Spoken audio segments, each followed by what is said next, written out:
Jangan lupa subscribe channel YouTube TVRI Bengkulu, like, komen, dan nyalakan notifikasinya.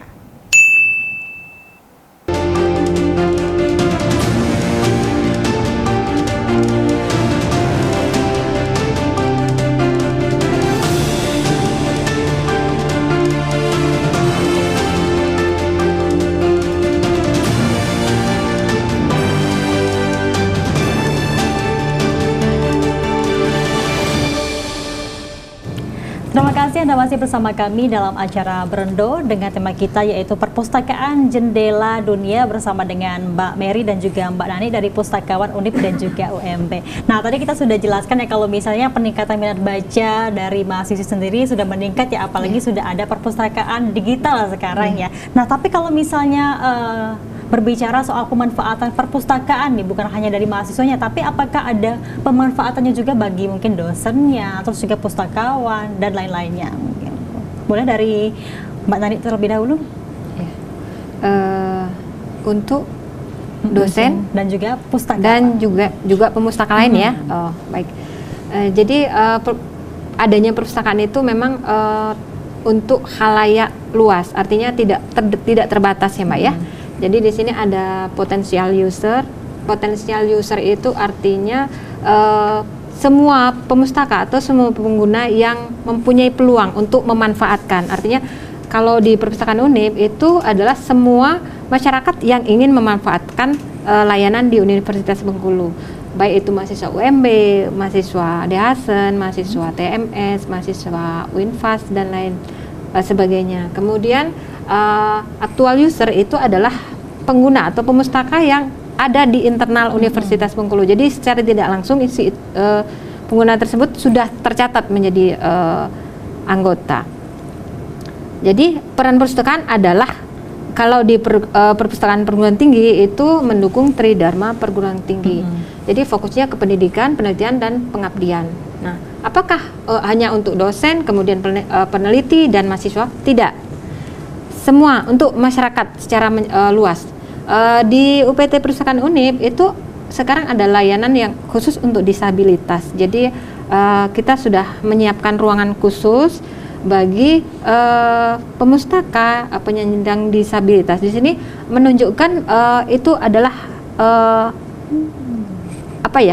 sebagai care kita, artinya kita peduli dengan pemustaka. Artinya di sini layanan tidak membedakan ya, layanan itu untuk semua. Jadi bagi pemustaka disabilitas apabila membutuhkan informasi itu bisa menghubungi pustakawan, kemudian nanti kita akan menunjuk satu petugas untuk melayani koleksi apa sih yang dibutuhkan, kemudian kira-kira bagaimana cara memanfaatkannya.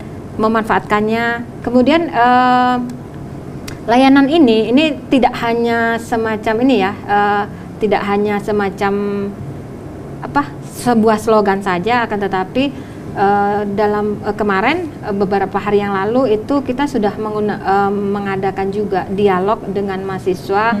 Tujuannya di sini adalah kita sharing dan sharing agar layanan tersebut memang tepat guna. Jadi di sini kemarin ada masukan juga agar di sana ada layanan bahasa isyarat, karena disabilitas di sini itu kan banyak ya. Jadi untuk yang ke arah situ nanti kita akan kolaborasi. Seperti misalnya ada guru-guru dari SLB. Artinya layanan ini nanti akan menjadi berkualitas dan tepat guna dengan adanya kolaborasi dari berbagai pihak yang memang kompeten. Misalnya tadi kalau tunarungu kan ada bahasa isyarat. Permintaannya itu insya Allah nanti akan kita tindak lanjuti. Termasuk kalau di UPT Perpustakaan UNIP itu kan ada 3 lantai itu. Nah, pengajuan untuk menyediakan lift untuk lintas untuk akses ke tiap lantai itu juga diusahakan. Mudah-mudahan dengan adanya usaha tersebut itu akan menjadi motivasi bagi perpustakaan lain supaya di sini layanan bisa dimanfaatkan oleh semua masyarakat Iya. yang ingin. Ini kalau misalnya tadi ngebahas soal layanan perpustakaan untuk disabilitas, ini sudah berapa lama Mbak Nani berlangsung? Ini kurang lebih sudah jalan sekitar 3 atau 4 bulan.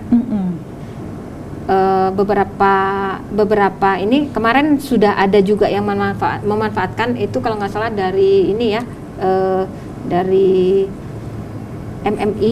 Jadi semacam ini apa, pemerhati disabilitas. Jadi di situ ada siswanya, kemudian siswa tersebut dirujuk ke kita, kemudian kita, walaupun dengan keterbatasannya Mak ya, artinya di sini fasilitasnya memang ada yang belum terpenuhi, tapi kita usahakan. Jadi harapannya dengan adanya layanan ini akan menjadi poin bahwa kita memang konsen melayani masyarakat secara tanpa melihat tidak membeda-bedakan lah, seperti itu. Dan ini kan juga bentuk kepedulian tadi ya, bagi bentuk masyarakat kepedulian disabilitas, seperti itu. Nah, kalau dari Mbak Berry sendiri melihat perpustakaan ini ya difungsikan di setiap profesi ya sebenarnya bisa menggunakan perpustakaan. Nah, tadi kan kita singgung juga kalau misalnya memang ada organisasinya ya perpustakaan ini. Nah, itu ada kegiatannya nggak sih Mbak Mary? Di kita di Bengkulu itu ada dua organisasi ya Mbak Nani ya. Nah, IPI, kalau kami biasa IPI, Ikatan Pustakawan Indonesia, dan Forum Perpustakaan Perguruan Tinggi Indonesia. Kalau IPI itu adalah rumahnya para pustakawan gitu istilahnya. Di IPI itu kegiatannya bervariasi, ada yang sistemnya diklat, sosialisasi dalam rangka meningkatkan kompetensi dari pustakawannya sendiri. Selain itu juga ada juga pelatihan atau apa ya Mbak ya, kegiatannya bervariasi sih. Intinya bagaimana pustakawan ini bisa memberikan layanan yang maksimal kepada pemustaka. Kita juga ada sertifikasi pustakawan, itu juga dalam rangka meningkatkan kompetensi pustakawan, itu juga dinaungi oleh IPI kolaborasi dengan Dinas Perpustakaan Provinsi. Kalau EPPTI dia lebih fokus Mbak ke perpustakaan perguruan tinggi. Nah, ini kami di Bengkulu itu memiliki EPPTI dengan 10 perguruan tinggi yang bergabung. Nanti kedepannya kebetulan saya dan Mbak Nani juga pengurus. Kami berupaya untuk merangkul seluruh perguruan tinggi yang ada di Provinsi Bengkulu. Nah, kalau FPPTI dia lebih fokus kayak kemajuan perpus ya Mbak Nani ya. Nantinya untuk akreditasi perpustakaan. Nantinya kalau sudah diakreditasi, sudah diakui oleh Perpustakaan Nasional, artinya perpustakaan dan pustakaan sudah mampu memberikan layanan dan inovasi kreativitas dalam rangka meningkatkan minat baca para pemustaka itu Mbak. Oke, berarti sebenarnya banyak juga kegiatannya ya. Apakah tapi dari setiap organisasi itu ada kegiatan mungkin literasi kepada masyarakat bahwa pentingnya membaca buku seperti itu misalnya. Dan juga sharing sessionnya juga ya mungkin dari setiap pustakawan yang ada di Indonesia gitu, Mbak Mary. Iya, kalau kegiatan EPPTI itu kemarin banyak di webinar waktu COVID, itu kita mengedukasi kalau di perguruan tinggi ya Mbak, kami mengedukasi mahasiswa bagaimana apa saja koleksi yang ada di perpustakaan, misalnya kayak di UNIP, nanti dari pustakaan UNIP menjelaskan koleksi-koleksi yang bisa dimanfaatkan oleh mahasiswa UNIP atau masyarakat luas gitu kan, karena tadi dari UNIP tidak membatasi sama dengan perpustakaan UMB, kami tidak membatasi, semua masyarakat umum bisa datang berkunjung untuk ke perpustakaan kami. Malahan mahasiswa luar pun kita kasih hak untuk meminjam, karena tadi kita untuk membantu mahasiswa dalam penyelesaian karya tulis ilmiah mereka. Artinya tadi standar akreditasi perpustakaan tadi yang di UNIP, inovasinya disabilitas, memang itu ada ketentuannya ya Mbak di instrumen akreditasi. Jadi sekarang perpustakaan-perpustakaan yang ada di Indonesia khususnya di Bengkulu sekarang sudah mulai berbenah memang Mbak, berbenah menuju untuk terakreditasi. Alhamdulillah UNIP sudah A, siap-siap reakreditasi ulang. UMB juga akreditasinya sudah A. Oh iya, berarti memang sebenarnya di setiap perpustakaan itu juga ada akreditasinya ya? Dari segi apa nih biasanya akreditasinya? Dari bentuk pelayanannya kah, mungkin koleksinya atau bagaimana? Kalau untuk akreditasi memang ada standarnya dari Perpustakaan Nasional. ada instrumennya. Dulu waktu kami akreditasi di tahun 2020 itu terdiri dari 6 komponen. Itu mulai dari sarana dan prasarana, koleksinya ya Mbak ya, dari layanannya, dari ketenagaannya, inovasi dan kreativitas, dan keunikannya pun dinilai untuk akreditasi. Nah sekarang dirubah menjadi 9 komponen, ditambah 3 komponen. Ada indeks peningkatan literasi masyarakat, sekarang jadi memang 9, tapi yang lebih penambahan itu di indeks peningkatan literasi masyarakat tadi dalam rangka meningkatkan minat baca tadi. Betul-betul perpustakaan menjadi perhatian dari perpustakaan nasional. Itu tadi titik temunya untuk meningkatkan indeks literasi masyarakat. Ditambah lagi berbasis inklusi sosial untuk meningkatkan kesejahteraan masyarakat tadi. Oke, dari Mbak Ani mungkin ada yang mau ditambahkan? Ya, berkaitan dengan standarisasi Mbak ya. Tadi ditanya apakah akreditasi perpustakaan itu memiliki kriteria yang berbeda-beda. Pastinya memiliki kriteria yang berbeda-beda. Di Bengkulu ini ada 10 asesor ya Bu Mary ya.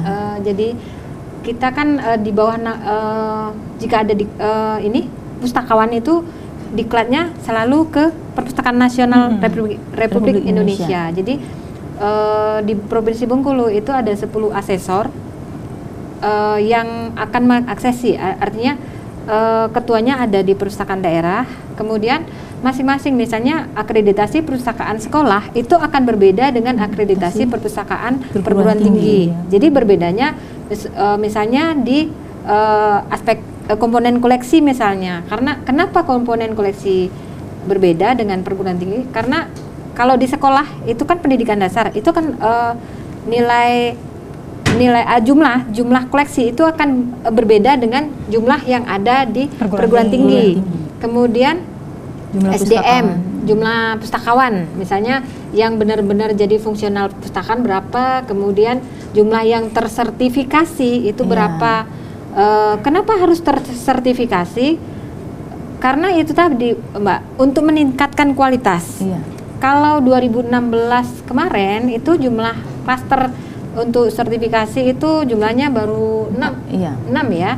Kalau sekarang sudah meningkat menjadi 12 dan kemungkinan itu akan berubah ya. Jadi tujuannya kenapa menjadi 12? Karena nanti harapannya ke depan seorang pustakawan itu mempunyai spesialisasi khusus, misalnya bidang pengadaan, bidang layanan, bidang literasi informasi seperti itu. Jadi dengan semakin banyaknya pustakaan yang tersertifikasi, maka akan semakin bagus nilai akreditasinya. Seperti itu, kita Mbak. tidak dulu nih ya Mbak Ani dan juga Mbak Mary, kita bahas lagi nanti terkait dengan tema kita yaitu perpustakaan jendela dunia. Pemirsa, kami akan kembali setelah jeda pariwara berikut ini.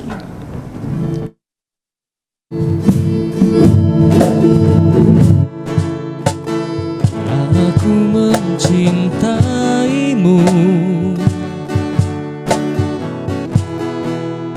setulus hatiku.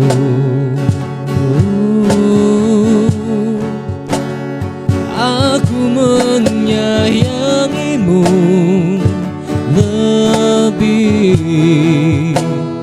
dari apapun. Meski tak seindah yang kau mau, tak sesempurna cinta yang semestinya, namun aku mencintaimu sungguh, mencintaimu.